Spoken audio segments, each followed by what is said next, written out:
حضور علیہ السلام جب تشریف لائے تو اس سے قبل کائنات میں ہر سمت اندھیرا ہی اندھیرا تھا، ظلمت ہی ظلمت تھی اور کفر ہی کفر پھیلا ہوا تھا، لیکن میرے حضور کے چہرے کے انوار سے اتنی روشنی نکلی کہ ہر سمت اجالے ہی اجالے ہو گئے۔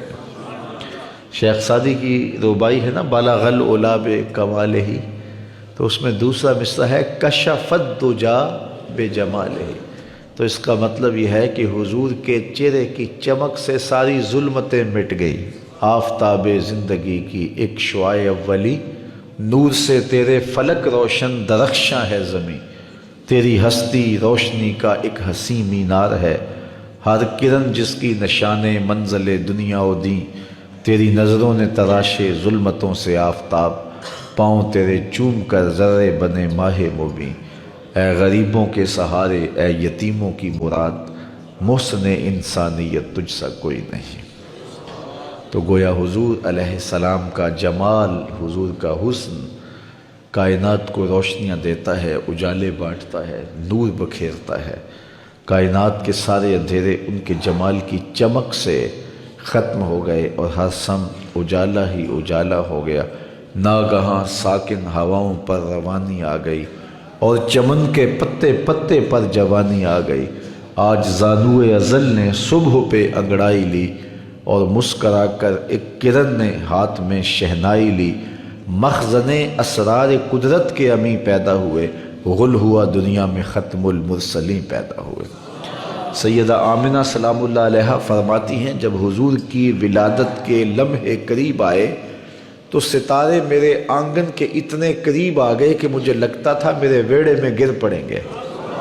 اور فرماتے ہیں جو ہی حضور کی ولادت کے لمحے آئے، سیدہ آمنہ سلام اللہ علیہا فرماتی ہیں خرج منی نور ادا لہو قصور الشام، میرے بطن سے ایسا نور نکلا، اس کی روشنی اور اس کی چمک اتنی تھی، میں یہاں بیٹھی مکے میں تھی، شام اور بصرہ کے محلات مجھ کو نظر آنے لگے۔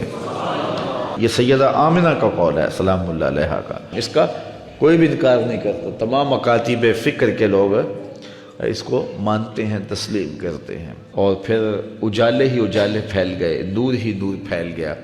سیدہ عائشہ رضی اللہ تعالیٰ عنہ اس چمک کی کہانی سناتے ہوئے فرماتی ہیں کہ میں ہاتھ میں سوئی لیے کچھ سی رہی تھی کہ میرے ہاتھ سے سوئی گر گئی، اور حضور کے گھر میں جو دیا ہے اس میں جلانے کے لیے تیل بھی نہیں تھا، تو میں پریشان ہوئی کہ اب گمی ہوئی سوئی کیسے ملے گی۔ ایسے میں حضور تشریف لائے تو میں نے عرض کیا تو حضور مسکرا پڑے، جس کی تسکی سے روتے ہوئے ہنس پڑے، اس تبسم کی عادت پہ لاکھوں سلام۔ تو کہا حضور مسکرا پڑے۔ اب اگلے لفظ سیدہ کے سنیے، فرماتے ہیں فَتُبُيِّنَتِ الْعِبْرَةُ بِشُعَاعِ نُورِ وَجْهِهِ، ایسی روشنی آئی کہ میں نے گمی ہوئی سوئی کو تلاش کر لیا۔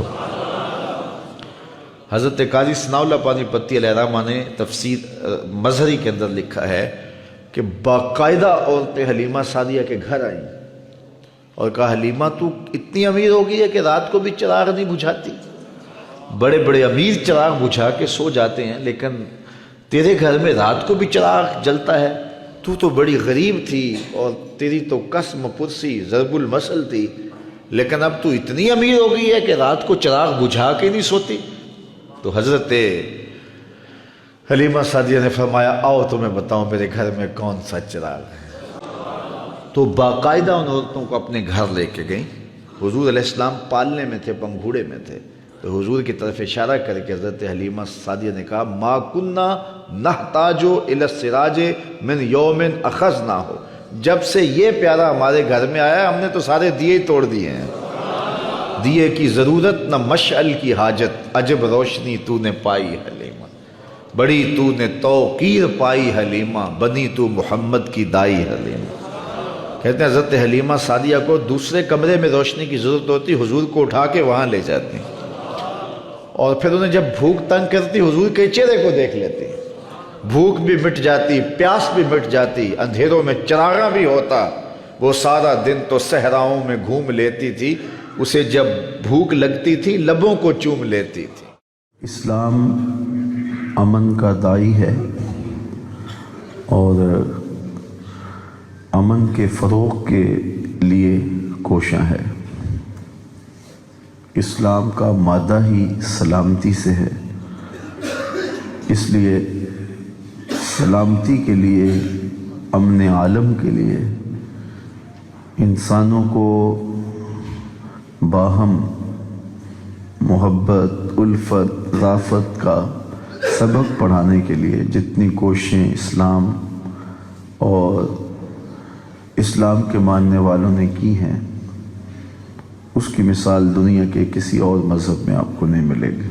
انسانوں کو قتل کرنا، انسانوں کی تذلیل کرنا، انسانوں کی تنقیص کرنا، یہ اسلام کا سبق ہی نہیں ہے۔ تو اسلام کی تاریخ روشن ہے۔ ناگزیر حالت میں جنگ کرنا ضروری ہو جاتا ہے، امن کے قیام کے لیے جنگ کرنا کبھی ضروری ہو جاتا ہے۔ تو جب اس حالت میں جنگ کا ہونا ناگزیر تھا تو اس میں زیادہ سے زیادہ نقصان سے بچنے کی کوشش کی گئی، اور اس میں بھی قوانین مرتب کیے گئے۔ بچوں کو قتل نہیں کرنا، بوڑھوں کو قتل نہیں کرنا، خواتین کو قتل نہیں کرنا، جو اپاہج اور بیمار ہوں ان کو قتل نہیں کرنا، حتیٰ کہ قیدیوں کو قتل نہیں کرنا۔ اور یہاں تک ارشاد فرمایا گیا کہ ان کے جو راہب ہیں، اللہ اکبر، ان کے جو پادری ہیں، ان کے جو بڑے ہیں، ان کو بھی قتل نہیں کرنا۔ اور یہاں تک کہا گیا کہ ان کی فصلوں کو بھی نہیں اجاڑنا، درختوں کو بھی نہیں توڑنا۔ کوئی لائے تو صحیح ایسا پرامن دین۔ یہ اسلام کا دیا ہوا دین ہے، اسلام کا دیا ہوا نظام ہے۔ انسانوں کو کاٹنے کے لیے حضور نہیں آئے تھے، انسانوں کو جوڑنے کے لیے حضور آئے تھے۔ لیکن آج جو دور موجود ہے، آج عملاً مسلمانوں کے رویے نے یہ ثابت کر دیا کہ ہم خون خوار درندے ہیں۔ عراق کی جنگ کے بعد انسانوں کا جب قتل عام کیا گیا، ڈیزی کٹر بم پھینکے گئے جو انسانوں کا خون چوس لیتے تھے، اور کیا کچھ ہوا، تو دنیا کے سامنے رسوائی ہوئی۔ تو ان عالمی طاقتوں نے چاہا کہ ہم کیوں انہیں ماریں اور یہ الزام اپنے سر کیوں لیں، ہم ان کو آپس میں تقسیم کر دیتے ہیں اور یہ آپس میں ایک دوسرے کو کاٹیں گے، کٹیں گے بھی خود، مریں گے بھی خود، رسوا بھی خود ہوں گے۔ ہم دنیا کے سامنے اسلام کا یہ چہرہ پیش کریں گے، ہمارا میڈیا چیخ چیخ کے کہے گا یہ دیکھو مسلمان کر رہے ہیں، اور دونوں طرف مسلمان ہوں گے۔ یہ پھر دوسری منصوبہ بندی ہوئی، اور آج وہ روح بعمل ہے۔ جو قتل ہو رہا ہے وہ بھی لا الہ الا اللہ پڑھ رہا ہے، اور جو قتل کر رہا ہے وہ بھی لا الہ الا اللہ پڑھ رہا ہے، اور دنیا کے سامنے یہ چہرہ دکھایا جا رہا ہے یہ دیکھو اسلام ہے۔ آج ہمارا تماشا بن گیا ہے، خون بھی ہمارا بہہ رہا ہے، ذلت بھی ہماری ہو رہی ہے، اور پوری دنیا اس تماشے کو دیکھ رہی ہے۔ انہوں نے تو تماشا دیکھنا ہی تھا، انہوں نے تماشا لگایا ہوا ہے۔ یہ 56-57 اسلامی ملکوں کے حکمران یہ کیا کر رہے ہیں؟ ان کے سینے میں درد نہیں اٹھتا دیکھتے بچوں کو دیکھ کر کے؟ ان کو نیند کیسے آ جاتی ہے؟ کیا قیامت کے دن رسول اللہ کے سامنے انہیں پیش نہیں ہونا؟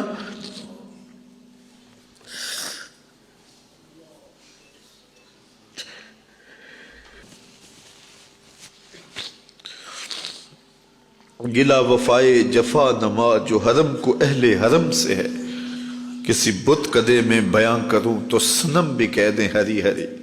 ایک کافر عورت کے سر پہ چادر نہیں تھی تو حضور بے چین ہو گئے اور اپنی چادر اتار کے اس کے سر پہ پھینک دی۔